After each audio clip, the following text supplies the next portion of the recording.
Hello, and thanks for joining me. My name is Scott Perello.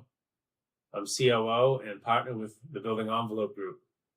Today, we'll be talking about water testing, specifically the basics of a water testing process when called out for previous reports of water intrusion, often at areas around windows or doors or something along that order. So thank you for joining me, and let's dive into it. And as always, if you have any questions, you can email them to me and I'll be happy to respond as soon as possible. So some basic rules. Always start testing from below the suspected entry points and work up. Whenever possible, always have the interior wall, ceiling, finishes removed for observation. If you're a contractor, talk to the client and let them know how important it is that you be able to see the interior side when water testing is going on the exterior. This will definitely improve the understanding of what's happening and be able to see water intrusion before it gets worse. During the entire water testing process, carefully observe the interior conditions for signs of water. So basically, at a minimum, there'd be a two-man crew, one on the outside, whether they're hanging from a bosun chair or off the ground or a lift or whatever the access might be, and then one on the inside, carefully observing. Whenever possible, always test by isolating the window frame, and perimeter joint sealants first, in order to test the adjacent wall assembly without testing the window assembly. It's important you do this because this is basically, an experiment, basically, and we're trying to figure out where the water is coming in specifically. If you just got everything wet and you did observe water, you wouldn't often be able to tell, exactly, does it come from the window, does it come from the frame, does it come from the sealant around the window frame or the wall? So that's why I like to isolate out the window and associated perimeter sealants first. Use a water source with adequate pressure that achieves approximately 30 to 35 psi with a medium fan spray model that is consistently held approximately 12 inches away from the wall. This is akin to an AAMA procedure, which I'll touch on shortly, but basically put it, what we're performing here is a little bit less specific to the requirements of that AMA test, but basically 30 to 35 psi is just a decent, volume from a typical garden hose assembly, and try to keep it about, consistent distance from the wall. You spray in a slow back and forth motion for approximately 15 minutes for a standard single window opening, approximately 5 minutes per linear foot of horizontal area, and monitor the interior for any observed water entry per set. And don't overthink this, 15 to 20 minutes on a typical opening or periphery, whether it's, 8 feet wide or 12 feet wide, somewhere in that zone, it should be adequate enough time to allow for moisture that could travel to be visually present on the interior. Then, as you continue, move up towards the next horizontal mullion, if we're testing just the window itself, or approximately 3 or 4 feet up the side walls, and test for another 15 minutes in a similar fashion. And obviously continue to monitor the inside. Continue testing in small sections from the bottom up, moving approximately 3 feet vertically after each set, while carefully observing the interior conditions.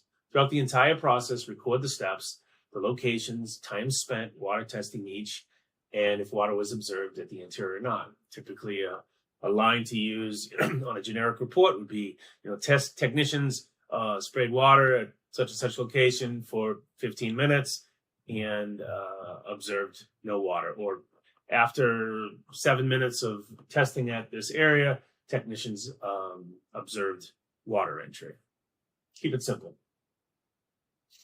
If there's a windowsill weep track system that is suspected to be faulty, a windowsill track water test can be performed by damming or taping the sill and the weep holes at the exterior side and filling the track with water, and observing the interior conditions for approximately 15 minutes. So basically what happens is the bottom of a commercial window assembly is often a track assembly at the base, which allows water to enter through, vertical horizontal mullions, travel down and exit at the sill through weep holes. But sometimes what can happen is during installation or over time through thermal and expansive movement, cracks can form even on the interior side without you being able to visually observe it.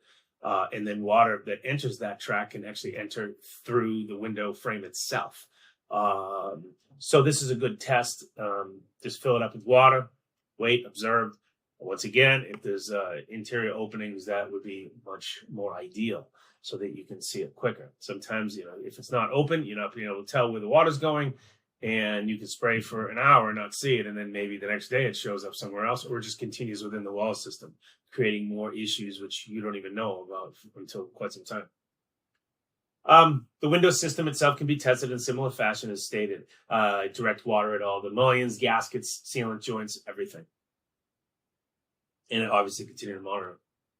All right, just a little disclaimer. The testing procedures noted here have some similarities to procedures described in some certified ASTM and ARMA testing methodologies, such as ARMA the 501.2. That's the one that is most akin to what we're doing here. ARMA 511, ASTM E2128. These procedures do not use monitored pressure nozzles, such as what's used in ARMA 501.2. or negative air chambers, which is used on ASTM E1105.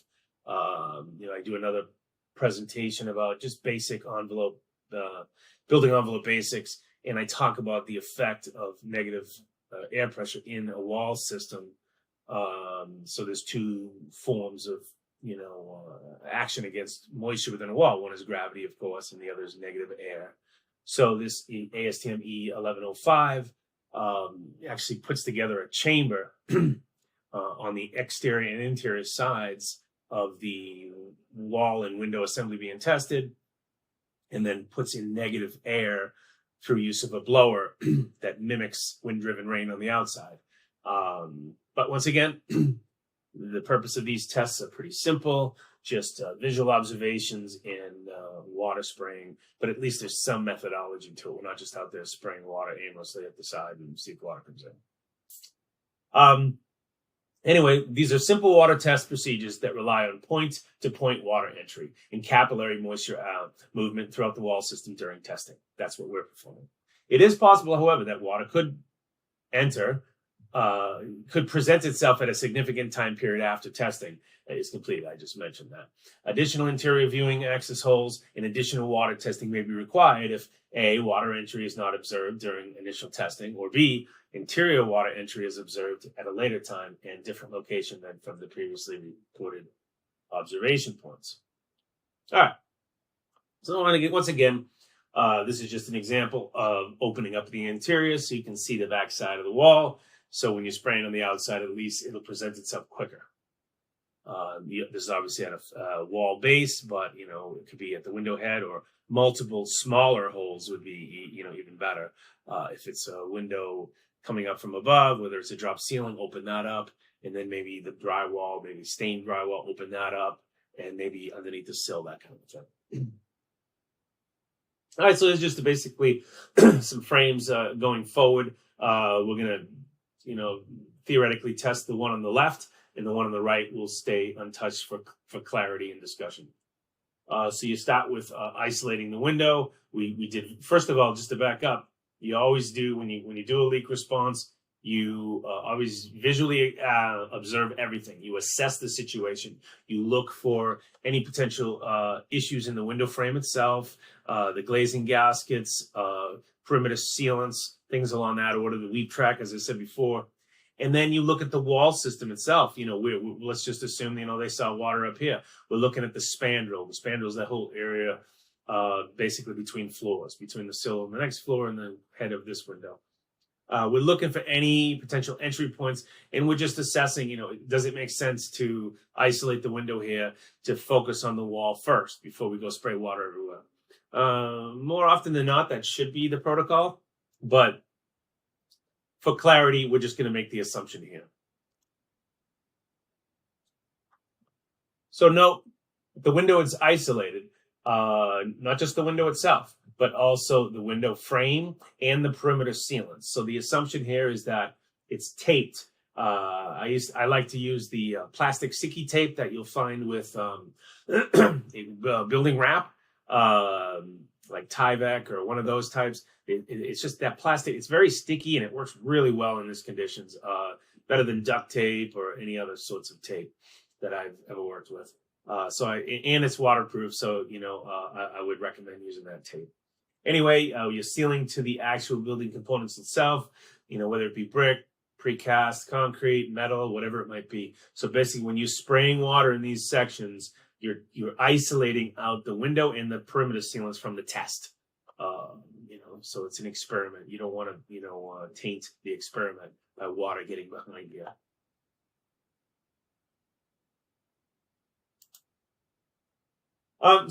We start, as I said before, start at the bottom and slowly working our way up. We do set one, about 20 minutes, 20 minutes because of the length of the window. I said five minutes per foot kind of a thing. And, so maybe 15 feet, a little bit more, so just 15 to 20 minutes, as I said before, don't overthink it. Once again, you start spraying back and forth, slow motion with water. Somebody on the inside, hopefully looking through cutouts in the drywall or whatever it might be, interior finishes, to see what's going on, get a good light in there, maybe some video. And then we just continue this process over and over again until water is observed. So set two, same thing. Obviously, you're not spraying in the middle because it's just plastic there. We're hitting these piers between windows, whatever it might be. Top of the window. So now we're focused basically on the window head. And then when it comes to a through wall flashing system, which is really what we typically find in these, when you have a cavity wall system, when you have a veneer, more times than not, water intrusion is entering through deficiencies in the weather resistant barrier and the through wall flashing system, or lack thereof, at the window heads. And obviously penetrations maybe such as this light unit, but typically, cracks in bricks, and it's not a matter of, if water will ever make it through the exterior skin. It's a matter of when. And then, is there a secondary line of defense? And assuming it was built into this design, is it actually functioning? Was it installed proper? Not just with flashing at the heads, but also end dams. And end dams are basically, the flashing is set in along this order, and then on the sides of the end of this lintel, which is the steel holding the masonry, it has end dams which run perpendicular to the face of the wall, which if water was to get in, it hits the flashing and comes out through weep holes. If it runs laterally this way, it's dammed up there. A lot of systems I've seen ripping buildings apart over the years do not have end dams, even if they do have flashings. All right, so now we've worked our way up. We haven't seen water, and now maybe there's deficiencies in the spandrel up here. We're going to really focus on this section quite a bit. I say once again 20 minutes for this set, but as far as I'm concerned, if you see deficiencies here, I really want to understand what's going on with the water if it gets through. If there's ways for water to enter, look at the water, spray it into a crack, or if there's weeps here, spray it directly into the weeps. And if it comes right back out, okay. But often you'll see that you spray water into there and then it somehow disappears. Well, obviously it's not, disappearing, it's going somewhere. So this is where I focus a lot of time. So note, spray the entire spandrel area above the window, from the top of the window to the bottom of the windowsill of the floor above, or the top of the wall, whatever it might be. If it's a top floor, then obviously look at the parapet cap, coping, flashing, metal, stone, whatever it might be. Copings or caps of walls often lead to more issues than just about anything. But if you're on one of the middle floors and whatnot, keep on spraying that spandrel section, for as long as needed. Record your 20-minute sets. If you got to do 3 or 4 sets, I would suggest, especially if you have suspect to believe it's coming in through there. Water intrusion observed at this location is often due to missing or inadequate through-wall flashing and or end dams and WRB assemblies in the backup wall. Okay, so now you've done that. Maybe you did see water come in, and you think there might be something going on here with the inadequate flashings, but during your initial observations, you saw maybe some faulty gaskets here. that might be needing wet glazing. Maybe you're not sure of the sill track. So this is where you'll stop that. You might do a sill track test right here. If you have reason to believe that, if you have open leaps and you can plug them, this would be the time to do that. Test that out. And then slowly work your way up the wall again, like before. And then that's basically it. Record all your observations and, let the client know that, if you did see water, up at the spandrel area, more times than not, it has something to do with inadequate or missing flashing systems in WRB materials, including end dams. This is just a few photos from a training session I did recently with one of our BEG partners. And I was going through a series of, pretty much the same process. They picked it up pretty quick. Excuse me. And ironically, we, just arbitrarily chose this window and no reports of leaks prior, and actually got it to leak, which is interesting. You can see they're putting on the isolation materials, spraying down low. I don't know it's exactly a foot away, but close enough for testing purposes. Observations from the inside, kind of seeing what's going on the outside. They continue up into the spandrel above. And ironically, what happened here is water was directed down and actually came below the window. You can see down below, they're opening up, and lo and behold, we found water in there. So that's pretty much it in a nutshell. When you're doing a response, just to refresh, you want to assess the situation first. Come up with the methodology first, but always go out there prepared to isolate the windows or doors or louvers or whatever penetration is, whatever sort of issues you see. Be prepared to isolate that so you can test the wall itself. Even just going back here, sometimes what you need to do, and I've done this before, in retrospect, if you have a below grade issue and you're not sure if it's coming from the wall or the foundation wall, what you can also do is actually isolate the ground itself. I've done that before successfully, where you would tape off the bottom of the wall and put plastic all the way down, maybe out 10 feet or so from the wall, and then spray the bottom of the wall. And what you're doing is you're testing. And if you see water intrusion down there, you're showing, okay, water is coming in via the wall itself. Then you can remove that plastic from the ground and do additional testing. And if water increases again, then you might have below grade issues as well. But this is how isolation is how you differentiate between different components. If you just sprayed water there, and you found water down below, well, is it coming through the wall system at points, or is it just coming below grade? We don't know. So isolation is a very powerful thing in testing. So, that's kind of it. I appreciate your time. Again, my name is Scott with BEG, and feel free to reach out with any questions you have. You can see my email and my phone number there. Give a shout, say hello, and I'm here for whatever needs you have. Have a great day.